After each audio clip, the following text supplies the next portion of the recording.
শত্রুদের উপর একযোগে হামলা চালাতে ভয়ঙ্কর এক অস্ত্র আবিষ্কার করেছে বিশ্বের অন্যতম পরাশক্তি চীন। এই অস্ত্র মৌমাছির মতো ঝাঁক বেঁধে আক্রমণ করতে পারে। চীনের সংবাদ মাধ্যমের প্রতিবেদন অনুযায়ী মা যেমন তার সন্তানকে গর্ভে আশ্রয় দেয়, তেমনি চীন তৈরি করেছে একটি বিশাল ড্রোন।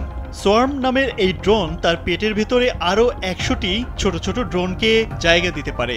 শত্রুর উপর একযোগে ড্রোন হামলা চালাতে চীনের সামরিক অস্ত্রাগারে একটি যুগান্তকারী সংযোজন হতে চলছে এই যুদ্ধযানটি, এমনটাই দাবি করেছে চীনা গণমাধ্যম।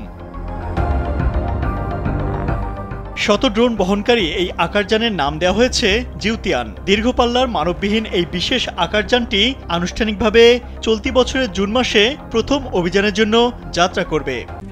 RICL TMX, যুগের পর যুগ স্থাপনা থাকে মজবুত। জিউতিয়ানের আক্ষরিক অর্থ উঁচু আকাশ। সাউথ চায়না মর্নিং পোস্টের প্রতিবেদন অনুযায়ী এটি বেইজিংয়ের একটি সাহসী পদক্ষেপ। আগামী দিনে মনুষ্যবিহীন আকাশযুদ্ধে বিশ্বকে টেক্কা দিতে এই অস্ত্র তৈরি করেছে চীন। চীনা সংবাদ মাধ্যম জানিয়েছে জিউতিয়ানই হতে চলেছে বিশ্বের প্রথম আকাশযান যা একক অভিযানে শত শত স্বয়ংক্রিয় ড্রোন নিক্ষেপ করতে পারবে। কামিকাজি UAV সহ ১০০টি ছোট ড্রোন বা ছোট যুদ্ধাস্ত্র বহন করতে পারে জিউতিয়ান।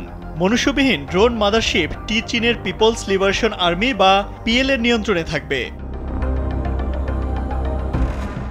৭,০০০ কিলোমিটার পাল্লা এবং উন্নত স্কোয়াড লঞ্চিং প্রযুক্তি সম্পন্ন এই ড্রোন মাদারশিপ ১৫,০০০ মিটার উচ্চতায় উঠতে সক্ষম। এর ডানার বিস্তার ২৫ মিটার। ১৬ টন ওজনে যুদ্ধাস্ত্র বহন করার ক্ষমতা রাখে এই উড়োযানটি। শুধু তাই নয়, এটি উচ্চগতির এবং বেশ কিছু মাঝারি পাল্লার আধুনিক বিমান প্রতিরক্ষা ব্যবস্থা এড়িয়ে চলতে সক্ষম।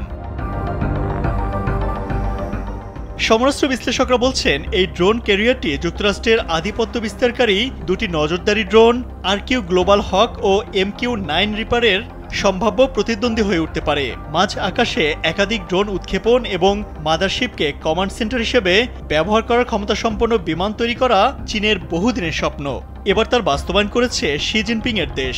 ইরান, তুরস্ক, আমেরিকা, রাশিয়া এবং ইসরায়েলি ড্রোন এতদিন দাপট দেখালেও এবার চীনের কাছে সবাই ধরাশায়ী হতে পারে বলে আশঙ্কা করছেন বিশ্লেষকরা।